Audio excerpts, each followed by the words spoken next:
우리가 가성비를 찾는다는 건 뭐 일정 정해진 범위 한도 내에서 최고의 성능을 끌어낼 수 있는 제품을 원한다.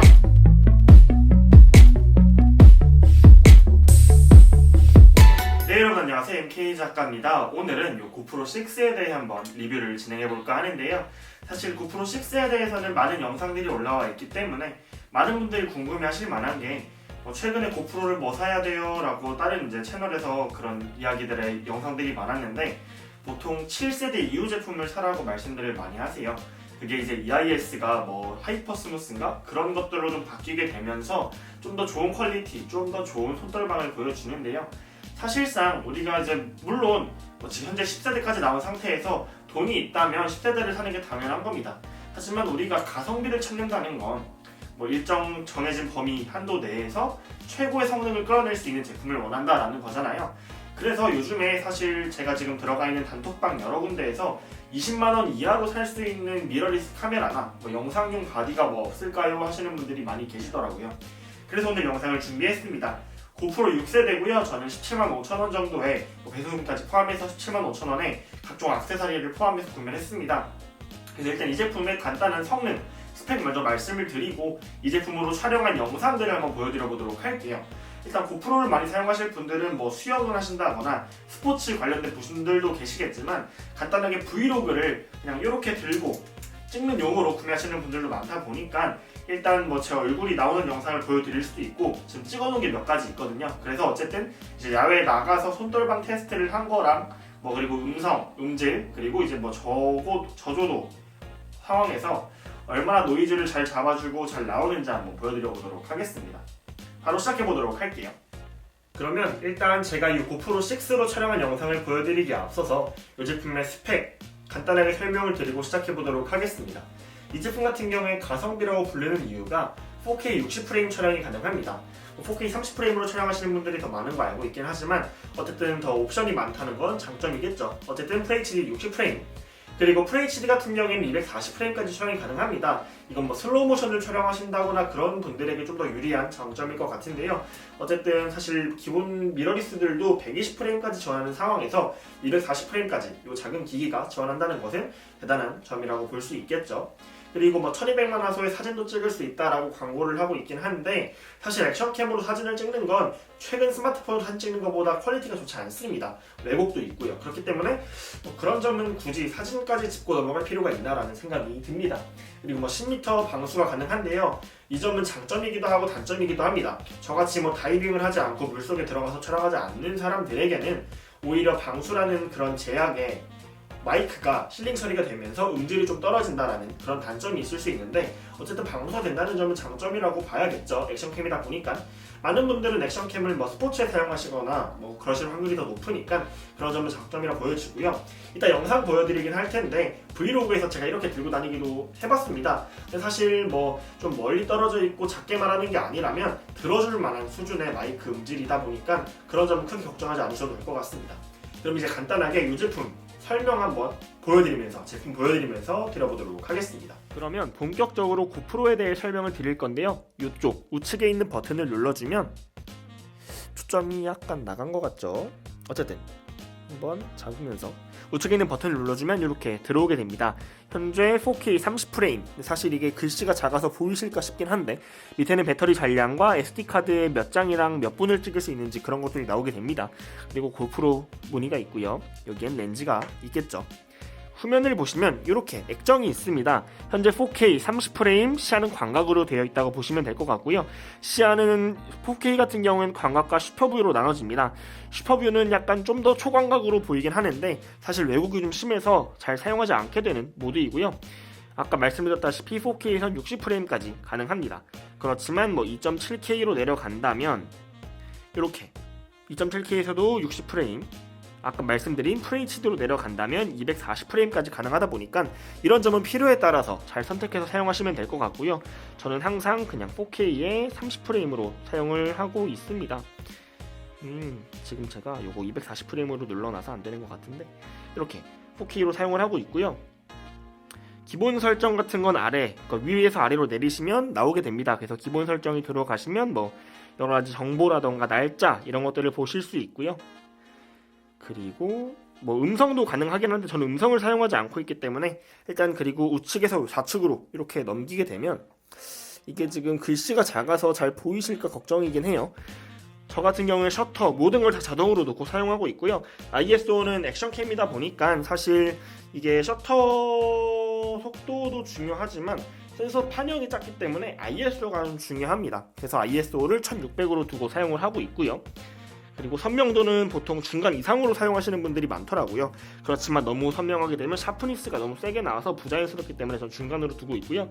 색상 같은 경우 많이 물어보시는 분들이 많다고 하더라고요. 고프로 색상과 플랫 색상이 있습니다. 고프로 색상은 지금 카메라에서 보이실지 모르겠지만 약간 색감이 보정된 느낌이고요. 플랫은 약간 로그 파일로 찍는 느낌이 든다고 보시면 될 것 같아요. 그렇다고 로그가 카메라에 있는 S로그, C로그 그런 느낌으로 보시기에는 조금 색깔이 들어간 느낌이고요. 어쨌든 컬러 그레이딩을 하기에 조금 더 적합한 것이라 보시면 될 것 같습니다.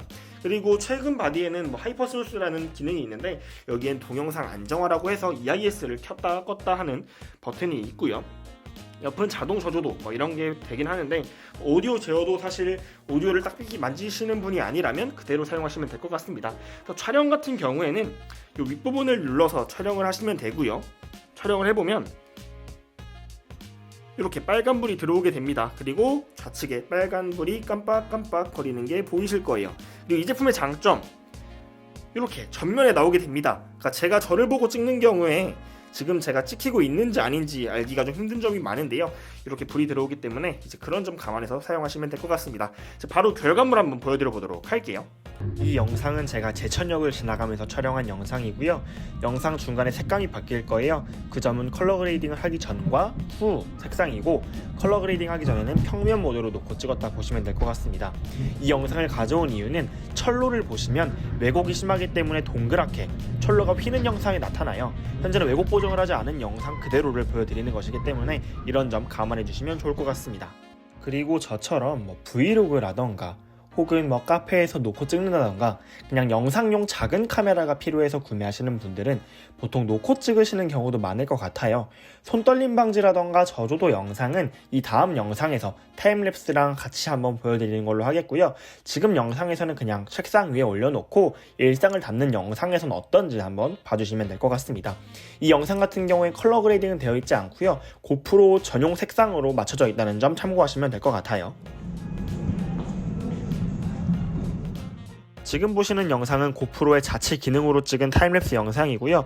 책상을 보시면 왜곡이 좀 있기도 하고 타임랩스 특성상 음성이 들어가지 않는다는 점은 감안하고 보시면 될 것 같습니다. 주간 상황에서의 손떨림 방지는 괜찮은 수준이라고 생각하기 때문에 짧게 보여드리고 바로 이어서 저조도 환경, 즉 야간에서의 손떨림 방지 그리고 화질을 한번 보여드려 보도록 하겠습니다. EIS 측정을 위해서 제가 들고 걸어보고 또 뛰어보도록 할 테니까요. 걷고 뛸 때 자막으로도 달아드리고 말로도 해드릴게요. 일단 걸어보도록 하겠습니다.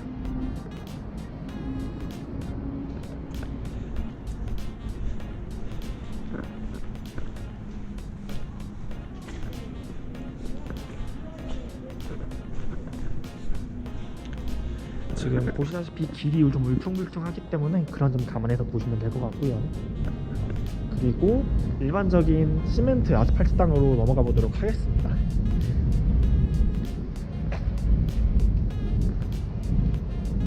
여기서 걸을 땐 이 정도라고 보시면 될 것 같고요. 만약에 내가 이걸 좀 조심해서 촬영을 할 거다라고 하시면 아마 이렇게까지는 촬영이 가능할 거라고 생각을 해요. 이게 지금 제가 방금 걸은 스텝이 짐벌을 사용할 때 걷는 스텝인 무릎을 좀 굽혀서 충격을 좀 최소화하는 방식인데요. 그 정도라 보시면 될 것 같고 앞에 분 뛰는 것처럼 살짝 뛰어볼게요.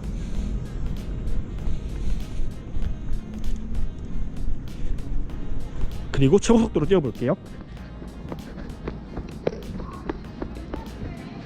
이 정도라고 보시면 될 것 같습니다. 그러면 이제 여러분이 제가 설명한 영상도 보셨을 거고 이 제품으로 찍은 영상들도 보셨을 테니까 이 제품의 총평을 한번 내려볼까 합니다. 일단 20만원대로, 물론 20만원 이하로 구매를 했지만 20만원대로 바디에서 영상을 4K로 촬영할 수 있는 게 뭐냐라고 하신다면 파나소닉의 GF9 정도의 미러리스를 추천드리고 싶어요. 하지만 걔는 또 손떨방이 있지 않고, 물론 EIS 같은 경우에는 파이널 컷 프리미어 프로 같은 영상 편집 프로그램에서 후보정이 가능합니다. 어쨌든 그런 제품이 있을 것 같고요. 액션캠에서는 뭐 오즈모도 있고 소니 X3000 시리즈들도 있고 뭐 샤오미에서도 나오고 여러 가지 나오는 거 아는데, 오즈모 같은 경우에 메인은 이렇게 짐벌이 달린 약간 막대형 그게 메인이고요. 소니 같은 경우에는 X3000R이 있습니다. 뭐 X3000도 있지만 R 시리즈 같은 경우에는 디스플레이를 하나 더 줘요. 그래서 뭐 손목에 찬다거나 본다거나 이런 게 가능하지만, 사실 액션캠은 작고 컴팩트함이 매력 아니겠어요? 근데 이제 뭔가를 하나 더 들고 다녀야 한다면 좀 불편한 점이 아닐까라는 생각을 하고 있습니다. 뭐 샤오미 제품 요즘에 말씀들 많이 하세요. 10만원 후반에서 20만원 초반대에 구매가 가능하다 보니까 비슷한 대체제가 아니냐라고 하실 수도 있긴 한데, 물론 제가 아까 말씀드린 대로 EIS, 즉 손떨림 방지가 전자식 손떨림 방지인 경우에는 후보정이 가능하기 때문에 사실 여기에 손떨림 방지가 없어도 어느 정도 사용이 가능합니다. 하지만 같은 가격대라면 기능이 하나 더 들어가 있는 게 더 가성비가 있는 제품이라고 볼 수 있을 것 같고요. 사실 또 액션캠 하면 고프로잖아요. 샤오미도 좋다고 하지만 샤오미, 중국산 이런 이미지가 강하기 때문에 사실 저라면 그냥 고프로 6를 구매할 것 같습니다. 그래서 결론을 내리자면, 물론 더 돈이 많으신 분들은 7세대 이상을 사시는 걸 추천드려요. 뭐 하이퍼 스무스라는 기능을 통해서 손떨림 방지 기술이 훨씬 좋아졌기 때문에 좋다고 생각을 하지만, 저는 6세대여도 큰 상관은 없다고 생각을 합니다. 그래서 딱 한마디로 내려드리자면, 나 돈이 좀 있다, 너무 당연한 말이지만 요즘 바디를 사시고요. 돈이 없다, 5세대는 가급적 거르시고 6세대를 추천드립니다. 오늘 영상 마치도록 하겠습니다. 현명한 소비하세요. 안녕.